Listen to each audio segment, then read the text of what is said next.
వరంగల్ జిల్లాలో జల విలయం కొనసాగుతోంది. శివనగర్, శివగణేష్ కాలనీలు జల దిగ్బంధంలోనే ఉన్నాయి. అండర్ బ్రిడ్జ్ వరద నీటితో నిండిపోయింది. ఖీలానగర్ నుంచి భారీగా వరద వస్తుండటంతో అండర్ బ్రిడ్జ్ చెరువును తలపిస్తోంది. అండర్ బ్రిడ్జ్ నుంచి రాకపోకలు బంద్ అయ్యాయి.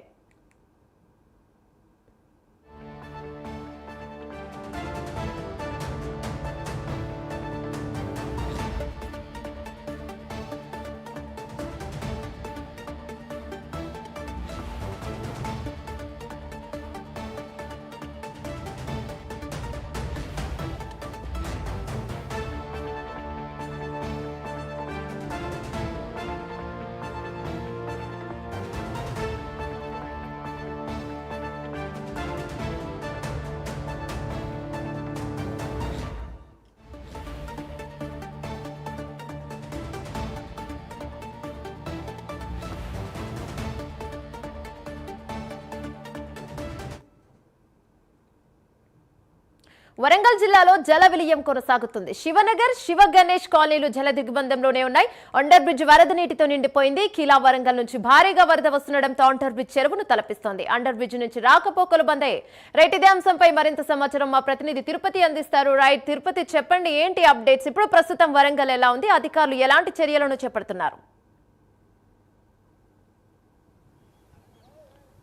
వరంగల్ హన్మకొండలో వరద బీభత్సం కొనసాగుతుంది. ఉదయం నుంచి కూడా అనేక కాలనీలు నీటమైనటువంటి సిచ్యువేషన్ కనబడుతుంది. ఉదయం నుంచి కొంత వర్షం లేనప్పటికీ కూడా రాత్రి కురిసినటువంటి భారీ వర్షం నేపథ్యంలో అనేక కాలనీలు నీటమైనటువంటి పరిస్థితి. ప్రజెంట్ ఇప్పుడు నేను హన్మకొండ నగరంలోని వరంగల్ టు ఖమ్మం వెళ్ళేటువంటి ప్రధాన రహదారి అంటర్ రోడ్డు దగ్గర చూడొచ్చు. విజువల్స్లో మొత్తం కూడా పెట్రోల్ బంకు పూర్తిగా నీటమైనటువంటి పరిస్థితి కలుగుతుంది. అక్కడ నుండి లారీలు కావచ్చు, కార్లు, ఇతర వాహనాలను కూడా పూర్తిగా మునిగిపోయినటువంటి పరిస్థితి కనబడుతుంది. ఇలా వరంగల్ నగర వ్యాప్తంగా కూడా అనేక కాలనీలు 118 కాలనీలకు పైగా మునిగినటువంటి పరిస్థితి కనబడుతుంది. కొంత ఇప్పుడిప్పుడే కొన్ని ప్రాంతాల్లో వరద బయటకు వెళ్తున్న నేపథ్యంలో ఇప్పుడిప్పుడే వారి సామాగ్రిని చూసుకుంటూ కన్నీరు మున్నీరుగా వెలిపించినటువంటి పరిస్థితి కనబడుతుంది. వరంగల్ నగర వ్యాప్తంగా ఉన్నటువంటి వెస్ట్, ఈస్ట్ నియోజకవర్గాలకు సంబంధించినటువంటి ప్రజాప్రతినిధులు కావచ్చు, అధికారులు క్షేత్రస్థాయిలో పర్యటించి కొంత సత్వరమే నీళ్లు బయటకు పంపేటువంటి ప్రయత్నం కొనసాగినప్పటికీ కూడా ఇంకా అనేక కాలనీలో వరద ముంపు ప్రభావితమైతే కొనసాగుతున్నటువంటి పరిస్థితులు కనబడుతున్నాయి. ఎన్డీఆర్ఎఫ్, ఎస్డీఆర్ఎఫ్, మిగతా పోలీసులు వారంతా రిస్క్ చేసి కొంతమంది వారిని వరద ప్రభావిత ప్రాంతాలను, వరద బాధితులను బయటకు తీసుకొచ్చినటువంటి పరిస్థితి కనబడుతుంది. మనం విజువల్లో చూస్తున్నాం. ఇటు నుంచి నేరుగా హన్మకొండ టు వరంగల్ రోడ్డు కావచ్చు, హన్మకొండ నుంచి ఖమ్మం వెళ్ళేటువంటి ప్రధాన రహదారి. ఎవరు వెళ్ళాలన్నా కూడా ఒక చెరువును, సముద్రాన్ని దాటిన తర్వాతనే బయటికి వెళ్ళాలంటే కూడా స్థానికులు అయితే చర్చించినటువంటి పరిస్థితి మనం విజువల్లో చూస్తున్నాం. కొంతమంది వారంతా కూడా ఈ ఖమ్మం రోడ్ సైడ్ కావచ్చు, ఉరుసుగుట్ట సైడ్ వెళ్ళాలంటే వరదలో దాటుతూ వెళ్తున్నటువంటి దృశ్యాలే కనిపిస్తున్నాయి. కొద్దిసేపటి క్రితం వరకు కూడా ఇదే ప్రాంతంలో పోలీసులు కావచ్చు, ఎన్డీఆర్ఎఫ్ రిస్క్ చేసి ఇటు సోషల్ వెల్ఫేర్ సంబంధించినటువంటి విద్యార్థులను కావచ్చు, ఎవరైతే ప్రైవేట్ సంబంధించిన కాలేజీ విద్యార్థులను రిస్క్ చేసి బయటికి తీసుకొచ్చి పునరావాస కేంద్రాలకు తరలించినటువంటి పరిస్థితి కనబడుతుంది. హనుమకొండ, వరంగల్, కాజీపేట ట్రై సిటీస్ ప్రాంతాలలో పునరావాస కేంద్రాలను ఏర్పాటు చేసి నిన్న